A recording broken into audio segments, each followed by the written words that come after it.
Pour cette deuxième journée, les travaux se sont poursuivis en groupe.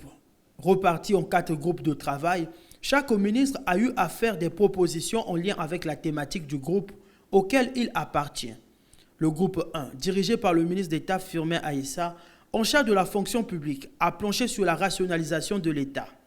Les réformes économiques et financières qui engagent entre autres la lutte contre la vie chère et la mise en œuvre du PND 2022-2026 ont été à l'étude au sein du groupe 2, conduit par le ministre d'État, ministre du Commerce, de la Consommation et des Approvisionnements, Alphonse Claude Nsilou. Nous faisons aussi allusion évidemment au programme dans lequel nous sommes avec le Fonds monétaire international. Donc, lorsque nous prenons tous ces éléments, nous sommes en capacité de travailler de façon sereine dans le groupe numéro 2, de structurer les réformes essentielles pour que dans un délai de 1 an, on puisse palper des résultats du travail qui est fait par l'exécutif. Sur la question de la gouvernance territoriale, sujet au cœur des travaux du groupe 3, placé sous la coordination du ministre Jean-Jacques Bouya, représentant le ministre d'État Pierre Oba Empêché, l'optimisme est également de mise.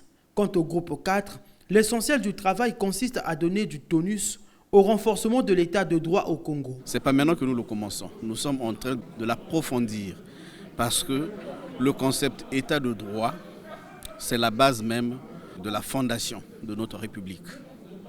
Nous avons une constitution qui garantit des droits.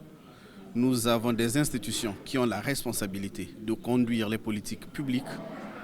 Nous avons des organes qui ont été mis en place, des autorités administratives indépendantes pour contrôler l'action du gouvernement et des autres institutions, pour que tout ceci converge à la réalisation des besoins des populations, pour que l'offre de l'État vis-à-vis des populations soit effectivement à la hauteur des attentes et que chacun vive dans ce pays en comprenant effectivement qu'il trouve sa part en tant que citoyen.